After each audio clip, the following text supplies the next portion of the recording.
all of you now. The university did this PowerPoint, so if there's anything on here that you have questions about, there are links throughout the PowerPoint, or you can come and ask one of us who went through it, or Caitlin. We've all been through this training before.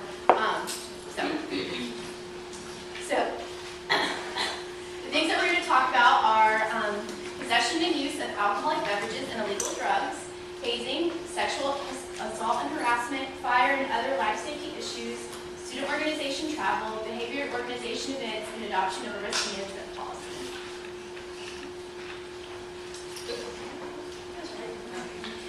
So this is the official definition of hazing. Hazing is defined as any intentional, knowing, or reckless act occurring on or off campus of an educational institution by one person alone or acting with others directed against a student that endangers the mental or physical health or safety of the student for the purpose of pledging, being initiated into, affiliating with, holding office in, or maintaining membership in any organization whose members are or include students at an educational institution. Luckily, we don't haze at all ever, so this stuff shouldn't be applicable. But if you ever do feel like you're being hazed at a Lone Star event, please come find Caitlin or I so that we can make sure that never happens again. Lone Star has a really strict no hazing policy, as y'all know, so we want to make sure that we maintain that. And also, the university makes it very clear that hazing is not okay even if you consent to it. So for the organizations who do haze, even if the member says, no, it's okay, like that's just part of the process, I'm okay with it, it's still not allowed. So, okay, these are myths and facts about hazing. You can read these. We're going to send out a handout and the PowerPoint along with the minutes, so y'all can go through and read these more thoroughly. Just know that some of the things that you think about hazing probably aren't true, such as hazing is only a problem for sororities and fraternities. There are a lot of other organizations on campus that haze their members. Yeah, so like I said, please just make sure that you report any incident of hazing that you're aware of.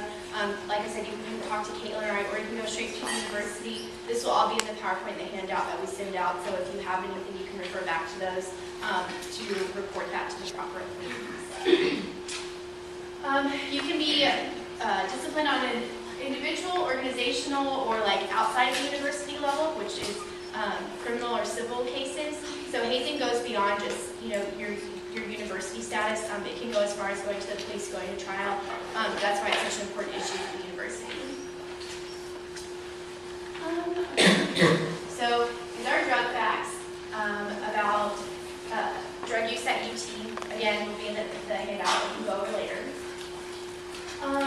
These are all of the red flags for drug problems, drug usage. So if you see any of your friends or any Lone Star, anyone even outside Lone Stars who exhibits these problems, you should talk to them or try to stage an intervention, or talk to an outside person who can get them help. These are the potential affected areas that drug use can affect in your life. Like I said, these are more resources that you can contact if you do know someone or if you yourself has a problem.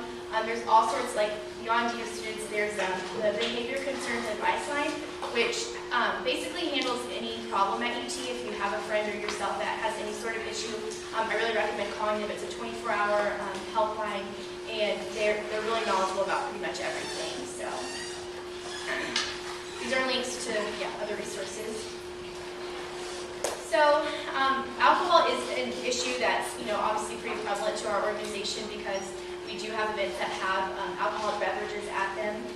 So these are some of the signs that you should look for in someone if they have had too much to drink, and you should seek medical attention for them if they start showing these signs. And you should call 911 immediately, put the person in the Bacchus maneuver, and stay with the person until help arrives. This is university policy. Obviously, underage drinking is not allowed by the university because it's not allowed by law. And students, whether an event takes place on or off campus, students are still subject to disciplinary action. And AMEC is a free service for UT students who want to sort of minimize the risk that comes with, some people don't want to report situations that happen with alcohol because they don't want to get documentation that UT set up to help in those sorts of situations. So if you find yourself in a situation where you don't want your organization or your friends to get in trouble, but you still need to contact someone for help, this is a really good resource to call, and their contact information will be in all of the handouts as well. This just goes more into the state laws. And we follow most of these reasonable efforts. That's why we have a third-party vendor at all of our events to check IDs. And we really try and minimize risks at events. And you should do that outside of Lone Star's events as well. Okay, just like I read the definition of hazing, the definition of sexual assault is sexual assault occurs when a sexual act is directed against another person when that person has not consented, is incapable of consenting, or when the act is forced. And this is basically what consent is and is not.